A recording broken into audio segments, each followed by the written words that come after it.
You're listening to Tripod, the Tricycle Creative podcast, produced for anyone interested in being a better digital and content marketer. Host Ross Erosion is a marketing coach, content creator, and entrepreneur who brings you helpful tips, social media updates, inspiring interviews, and his own unique perspective on how to tell your story and grow your business. So sit back, relax, and let's get pedaling. Everyone's always looking for shortcuts and tricks when it comes to marketing, and that makes me laugh. Because marketing is viewed differently than any other business function. It's believed by most that if you just figure out the hack or the trick, then they'll completely unlock the pot of gold without putting in the work. What other business function is looked at like this by business owners? I'm gonna hack my accounting. Yeah, that's called embezzlement. I only want to put in 5 minutes a week to hire my employees. Great, you're gonna have a lot of turnover. What's the one thing I can say in my sales pitches that will convert 100% of my prospects? There isn't a secret one thing. Every prospect's gonna be different. Now, don't misunderstand me. There are tactics, and there are things you can learn to improve efficiency and effectiveness, but more often than not, they require time and commitment.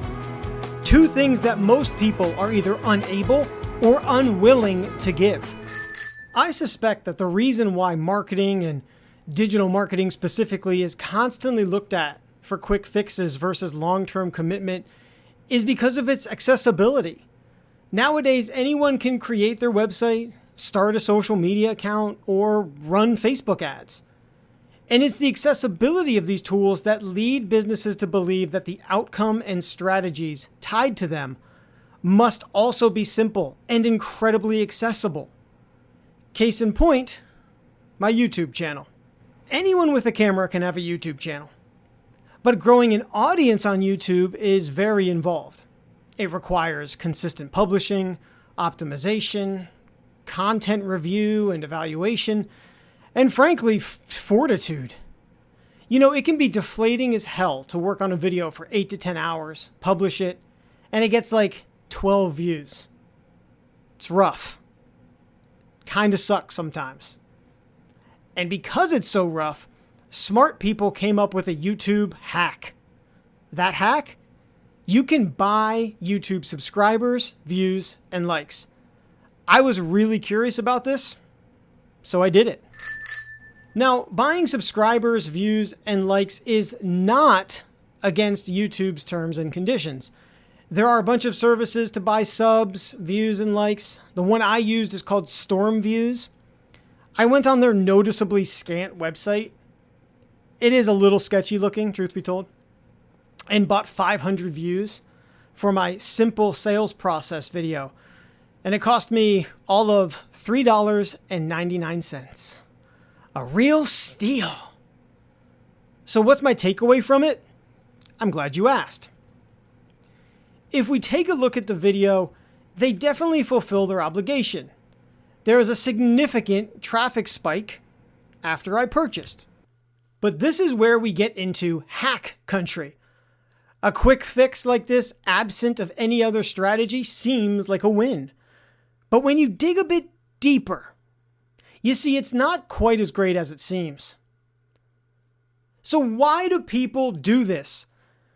The first reason people buy subs, views, or likes is just pure vanity. Egos propped up by big numbers, even though they aren't earned. This is part and parcel why even as a marketer, I don't totally trust influencer marketing.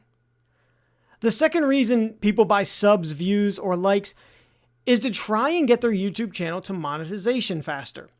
For those of you who don't know, YouTube has 2 requirements for creators before they can become eligible to earn money from their videos. You have to have 1,000 subscribers for your channel and 4,000 watch hours within a 12-month period. Now, you may say that seems silly to only have these 2 requirements, but they are actually pretty brilliant. Yes, you can flat out buy your 1,000 subscribers. But notice how the second requirement is not 4,000 views. It's 4,000 watch hours. That's an important difference. So let's revisit my video, the one that I bought views for. Sure, I have around 1,000 total views, but when I check out my watch time, it's a measly 4.7 hours. And even worse, when you look at the audience retention, and this is key, it averages 17 seconds. This means that even though I gained 500 views from my purchase, they are in hack country. They didn't watch the entire video, nor did they watch other videos on my channel.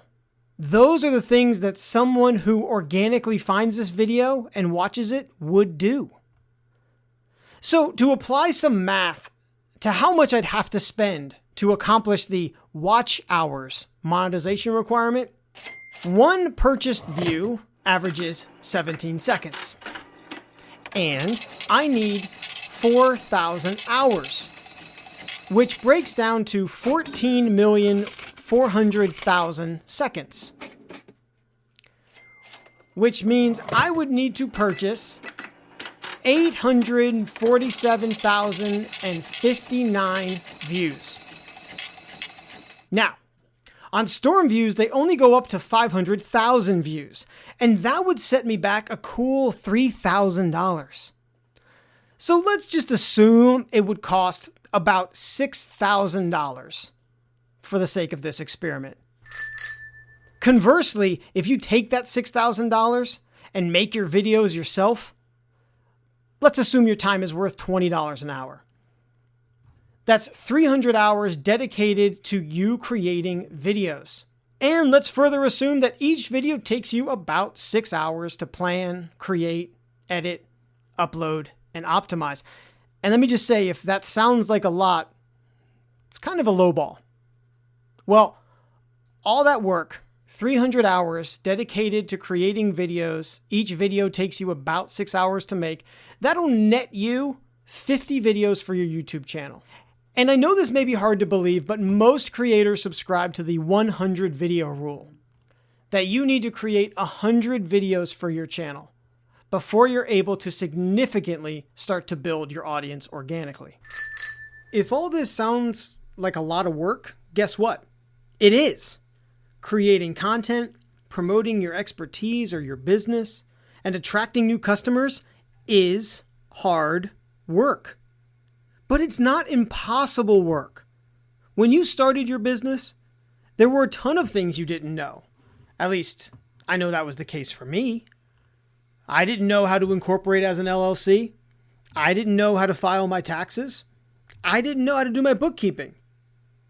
I didn't even know how to create a proposal.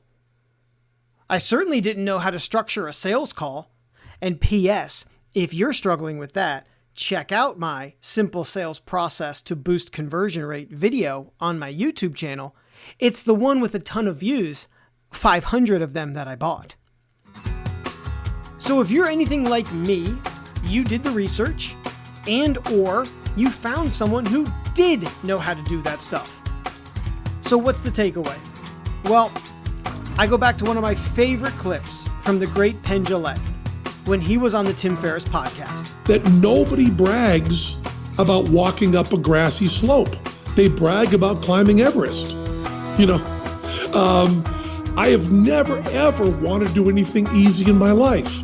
Why, with my health, was I deciding that that was the thing that had to be easy? If it's something that's important to you, it will require at least one of these things: your time or your money. Until next time, I encourage you to keep pedaling. Thanks for listening to Tripod. Be sure to subscribe and rate the show on Apple Podcasts, Google Podcasts, Spotify, Pandora, Stitcher, or wherever you listen. Show notes can be found at tripodpodcast.com. Connect with Tricycle Creative on social media at Hello Tricycle, and learn more about how we can help you with your marketing at tricycle-creative.com.